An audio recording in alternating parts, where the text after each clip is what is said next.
तो यहाँ पर पहला प्रश्न दिया गया है कि उत्पादन के, ठीक है, उत्पादन के प्रमुख साधन जो है ये मतलब कितने हैं। उत्पादन के प्रमुख साधन जो ये कितना है। देखो उत्पादन के प्रमुख साधन जो होता है ये 5 गो साधन होता है, ठीक है। उत्पादन के प्रमुख साधन जो है ये 5 साधन होते हैं, जिसमें से यहाँ पर बात किया जाए कि उत्पादन का संगठन के लिए 4 प्रमुख आगत की जरूरत होती है, जिसमें से भूमि हो गया, श्रमिक हो गया, भौतिक पूंजी हो गया, मानव पूंजी हो गया। कहने का मतलब 5 जो है ना, 5 में सबसे ज़्यादा इम्पोर्टेंट जो ये 4 गो है, ठीक है, जिसमें से आपको यहाँ याद रखना है भूमि, श्रमिक, भौतिक पूंजी और मानव पूंजी, ठीक है। तो इसे आपको याद रखना है। चलिए अगला प्रश्न यहाँ पे है 2 नंबर में प्रश्न दिया गया है कि उत्पादन का क्या अर्थ होता है, ठीक है। उत्पादन का क्या अर्थ होता है। उत्पादन का अर्थ जो है ये क्या होता है।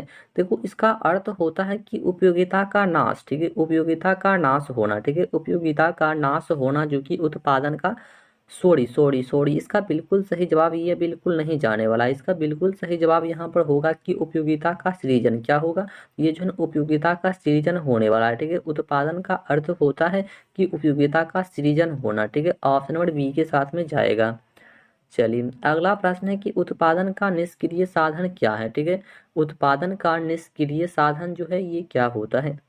देखो उत्पादन का निष्क्रिय साधन जो होता है ये भूमि होता है, ठीक है। क्या होता है, तो उत्पादन का निष्क्रिय साधन जो होता है ये भूमि होता है, ठीक है। तो आपको याद रखना है भूमि। और यहाँ पर हम बात कर ले जैसे उत्पादन, ठीक है, उत्पादन का निष्क्रिय साधन जैसे भूमि उत्पादन का एक निश्चय मतलब निष्क्रिय साधन है, क्योंकि भूमि अपने आप कुछ नहीं कर सकती जब तक कि उसका प्रयोग श्रम के द्वारा नहीं मतलब लिया जाता है, ठीक है। और कृषि के आधार पर जो भूमि कृषि योग्य होती है, अर्थात जिस भूमि पर उत्पादन संभव है उसको उपजाऊ भूमि कहते हैं, ठीक है। और इस प्रकार की भूमि बहुत महत्वपूर्ण होती है, तो इसे आपको याद रखना है। चलिए अगला प्रश्न है 4 नंबर की, निम्नलिखित में से भूमि की विशेषता कौन सी है। निम्नलिखित में से भूमि की विशेषता आपको जो है ना बताना है। देखो भूमि की मतलब जो है ना ये क्या बोलते हैं विशेषता, तो उसमें गतिशीलता का अभाव होता है, ठीक है। उसमें क्या होता है, तो गतिशीलता का जो है ना अभाव होता है ना, कि ऑप्शन नंबर सी के साथ यहाँ पे बिल्कुल सही जवाब जो कि हमारा जाने वाला है।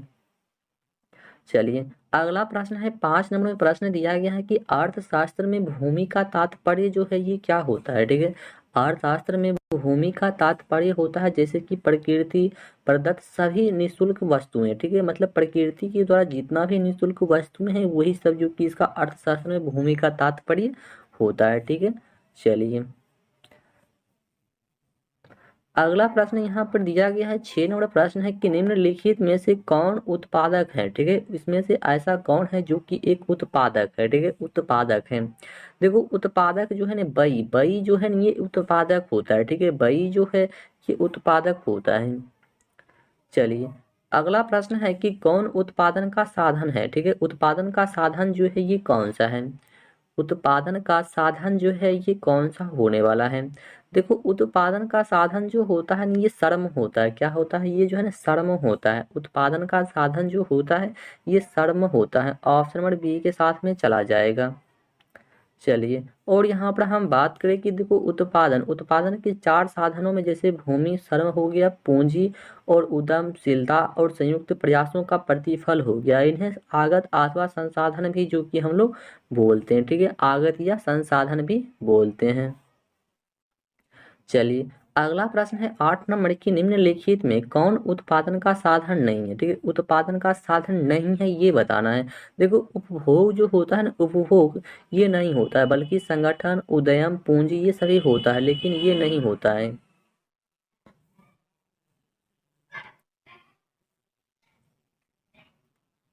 चलिए अगला प्रश्न है 9 नंबर की, निम्नलिखित में से कौन जो है पूंजी जो है ये कौन है, ठीक है। पूंजी की बात किया जा रहा है। देखो पूंजी कौन होगा, तो किसानों का हल जो होता है, किसानों का हल यहाँ पर जो है पूंजी होगा। ऑप्शन नंबर सी के साथ में जो कि जाने वाला है। चलिए देखो अभी जो हम लोग कर रहे हैं ये अर्थशास्त्र का पेपर है, ठीक है। सोशल साइंस में अर्थशास्त्र का पेपर जो कि हम लोग कर रहे हैं। चलिए अगला प्रश्न है कि जो व्यक्ति व्यवसाय में जोखिम का वहन करता है उसे क्या कहते हैं, ठीक है। जो व्यक्ति व्यवसाय में जोखिम का वहन करता है उसे हम लोग क्या बोलते हैं।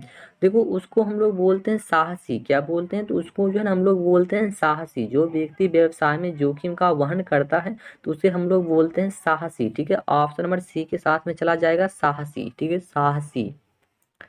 चलिए अगला प्रश्न क्या है? तो अगला प्रश्न ये है कि निम्नलिखित में कौन जो है श्रम के अंतर्गत आता है, मतलब ऐसा कौन है जो कि श्रम के अंतर्गत जो कि आता है। देखो श्रम के अंतर्गत जो है आता है जैसे कि शिक्षक द्वारा अध्यापन। क्या होता है कि शिक्षक के द्वारा जो अध्यापन होता है ये श्रम के अंतर्गत आता है। ठीक है, ऑप्शन नंबर सी के साथ में यहाँ पे हमारा चला जाएगा। चलिए अगला प्रश्न ये है, 12 नंबर प्रश्न है कि भारत में हरित क्रांति जो है ये कब आया है। ठीक है, भारत में हरित क्रांति जो है ये कब आया हुआ है, ठीक है, ये बताना है। देखो भारत में हरित क्रांति जो आया हुआ है ये मतलब क्या कहते हैं 60 के दशक में आया हुआ है। कब आया हुआ? तो ये जो है ना 60 के दशक में आया हुआ है। ठीक है, भारत में हरित क्रांति जो है ये कब आई हुई है? तो ये जो है ना 60 के दशक में जो कि ये हमारा आया हुआ है। ठीक है, 60 के दशक में। और हम बात करें कि विश्व क्रांति का जनक जो है ये कौन होगा। देखो विश्व क्रांति का जनक यदि आपसे पूछ रहा है तो नॉर्मन नॉर्मन बोरलो जो कि इसका बिल्कुल सही जवाब हमारा चला जाएगा। तो ठीक है, तो इसे आपको याद रखना है कि विश्व हरित क्रांति का जनक कौन होगा, तो नॉर्मन बोरलॉग जो कि इसका बिल्कुल सही जवाब हमारा हो जाएगा। चलिए अगला प्रश्न ये है कि देश के किस राज्य से हरित क्रांति की शुरुआत हुई है, मतलब हरित क्रांति की शुरुआत जो है बिहार की किस राज्य से हुआ है। ठीक है, किस राज्य से हुआ है? देखो हरित क्रांति की शुरुआत जो है बिहार के पंजाब राज्य से हुआ है। ठीक है, कहाँ से हुआ है? पंजाब राज्य से हुआ है हरित क्रांति का शुरुआत है। ठीक है, और प्रश्न यहाँ पर ये भी बनता है कि हरित क्रांति का सर्वाधिक मतलब प्रभाव क्या था। तो हरित क्रांति का सर्वाधिक प्रभाव जो ये कहाँ पर पड़ा है। ठीक है, देखो हरित क्रांति का सर्वाधिक प्रभाव की यहाँ पर बात किया जाए तो इसका प्रभाव जो है सबसे ज़्यादा जो पड़ा है ये गेहूं फसल पर पड़ा हुआ है। ठीक है, कहाँ पर पड़ा हुआ है? तो ये जो है ना गेहूं पर पड़ा हुआ है, तो आपको याद रखना है गेहूं का। ठीक है, हरित क्रांति का प्रभाव जो है सबसे ज़्यादा जो ये पड़ा हुआ है ये गेहूं पर पड़ा हुआ है। और हरित क्रांति की शुरुआत जो है ये कहाँ से हुआ है? तो ये पंजाब राज्य से हुआ है, तो इसे अभी आपको याद रखना है। और यहाँ पर बात किया जाए कि हरित क्रांति, ठीक है, भारत में हरित क्रांति का जनक जो है ये किसे कहा जाता है। देखो भारत में हरित क्रांति का जनक जो ये MS स्वामीनाथन को कहा जाता है। ठीक है, भारत में हरित क्रांति का जनक जो है ये किसे कहा जाता है? तो ये MS स्वामीनाथन को जो कि हरित क्रांति का जनक भी जो है माना जाता है। और भी बात किया जाए अगला प्रश्न की, तो अगला प्रश्न ये है कि मनुष्य को मूलभूत आवश्यकताएं हैं, यानी कि मनुष्य को मूलभूत आवश्यकताएं जो है ये क्या है। ठीक है, मनुष्य की मूलभूत आवश्यकताएं जो होती है वो क्या होती है। देखो मनुष्य की मूलभूत आवश्यकताएं होती है भोजन और वस्त्र होना, ये भी सही है। उसके लिए मकान भी होना चाहिए, उसके लिए शिक्षा भी होना चाहिए। कहने का मतलब जो है ये सभी जो कि चला जाएगा ऑल ऑफ दिस के साथ में, जो कि इसका बिल्कुल सही जवाब यहाँ पे चला जाएगा। यदि आप भी ऑप्शन नंबर डी बता रहे हैं तो आपका बिल्कुल सही जवाब जो है यहाँ पे जाने वाला है। चलिए अगला प्रश्न की बात करें तो अगला प्रश्न है कि निम्न में से कौन जो है मानवीय पूंजी नहीं है। ठीक है, ऐसा कौन सा पूंजी है जो कि वो मानवीय पूंजी नहीं है। देखो मानवीय पूंजी की यहाँ पर बात करें तो मानवीय पूंजी जो होगा ये अकुशलता नहीं होगा। ठीक है, ये क्या नहीं होगा? तो ये जो अकुशलता जो कि ये मानवीय पूंजी नहीं है। ठीक है, चलिए अगला प्रश्न है 17 नंबर की प्रो। ठीक है, प्रो अमर्त्य सेन ने प्राथमिक शिक्षा को मानव के लिए क्या बनाने पर जोर दिया है। ठीक है, प्रो अमर्त्य सेन ने प्राथमिक शिक्षा को मानव के लिए क्या बनाने पर जो है ये जोर दिया है, ये जो है जोर दिया है। देखो ये मूल अधिकार क्या हो जाएगा, तो ये जो है ना मूल अधिकार बनाने पर जो है ना जोर दिया है। ऑप्शन नंबर ए के साथ जो बता रहे हैं उसका बिल्कुल सही जवाब यहाँ पर है कि मूल अधिकार पर जो यहाँ पे सबसे ज्यादा जो जोर दिया गया है। ठीक है, ऑप्शन नंबर ए के साथ में। चलिए यहाँ पर आपको बताना है कि जनगणना 2001 के अनुसार, ठीक है, जनगणना 2001 के अनुसार भारत की साक्षरता दर जो ये कितना है। ठीक है, भारत की साक्षरता दर जो है कितना है। देखो ये 65.4% हो जाएगा। कितना हो जाएगा? 65.4% हो जाएगा। ठीक है, 75.4%। और अभी जो है 74 पॉइंट का यानी कि 4% है। ठीक है, अभी के मुताबिक में 74 पॉइंट का 4% है। चलिए अगला प्रश्न है कि जनगणना 2001 के अनुसार मानव को औसत आयु निम्न में से क्या है। 2001 के अनुसार मानव का औसत आयु जो है ये क्या है। मानव का औसत आयु जो है ये क्या है। देखो मानव का औसत आयु जो है ना ये 63.8 वर्ष। कितना है, 63.8 वर्ष, जो कि इसका बिल्कुल सही जवाब यहाँ पे चला जाएगा। चलिए अगला प्रश्न है 20 नंबर। ठीक है, 20 नंबर में प्रश्न है कि बिहार राज्य के किस जिला की जनसंख्या जो है सबसे अधिक है।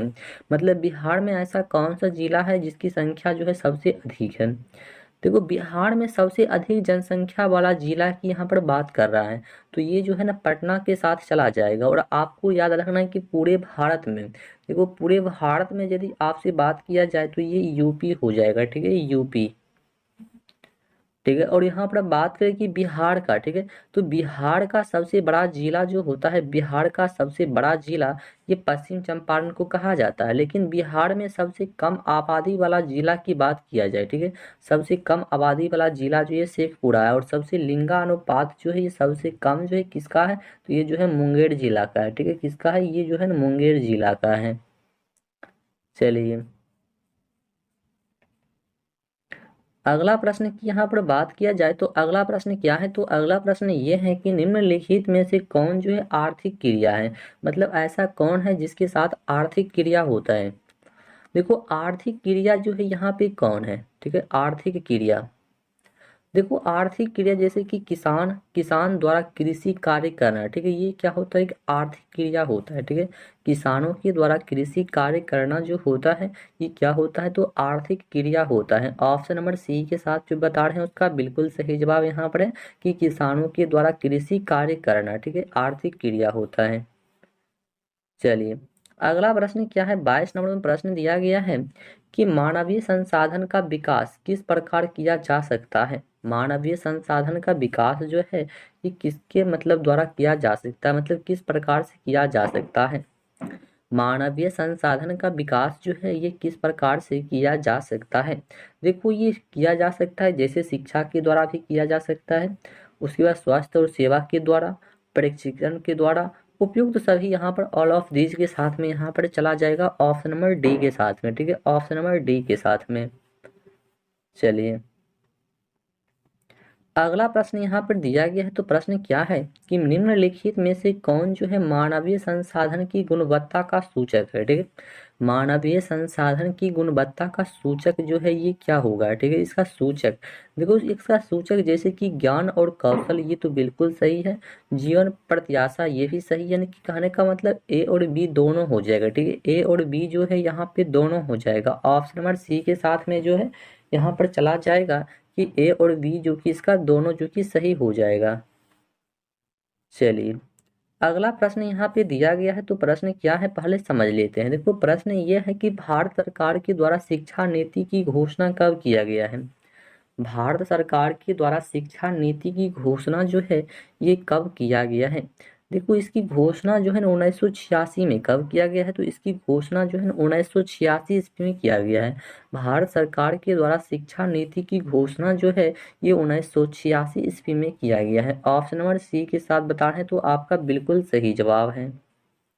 चलिए अगला प्रश्न यह है कि जब शिक्षा, परीक्षण, शोध तथा चिकित्सा सेवाओं में निवेश किया जाता है तो वह वही मानव किस पूंजी में बदल जाता है। तो वह वही मानव पूंजी जो है किस में बदल जाता है ये आपको बताना है। देखो वो जो होता है ना बदल जो जाता है, बदल जो जाता है वो मानव पूंजी में बदल जाता है। ठीक है, जब शिक्षा, परीक्षण, शोध तथा चिकित्सा सेवाओं में निवेश किया जाता है तो वह मानव की पूंजी किस पूंजी में बदल जाता है, तो वह जो है ना मानव पूंजी में ही बदल जाता है। ऑप्शन नंबर बी के साथ में यहाँ पे चला जाएगा। चलिए यहाँ पे अगला प्रश्न की बात किया जाए तो अगला प्रश्न क्या है। देखो अगला प्रश्न ये है कि बिहार में गरीबी रेखा के नीचे, ठीक है, बिहार में गरीबी रेखा के नीचे यापन करने वाला जनसंख्याओं का प्रतिशत मतलब प्रतिशत क्या है राष्ट्रीय औसत से। ठीक है, राष्ट्रीय औसत से आपको बताना है। ठीक है, राष्ट्रीय औसत से आपको बताना है। देखो ये जो है ना राष्ट्रीय औसत से क्या है अधिक है, कितना है अधिक है मतलब ज्यादा है। ऑप्शन नंबर सी के साथ यहाँ पे चला जाएगा। ठीक है, तो आज का प्रश्न जो कि हमारा ये अर्थशास्त्र का प्रश्न था, तो यहाँ आज का प्रश्न जो कि हम लोग अभी मतलब जो है यहीं पर समाप्त करते हैं, ठीक है। तो चलिए मिलते हैं फिर से नेक्स्ट वीडियो में, तब तक के लिए हम लोग जय हिंद।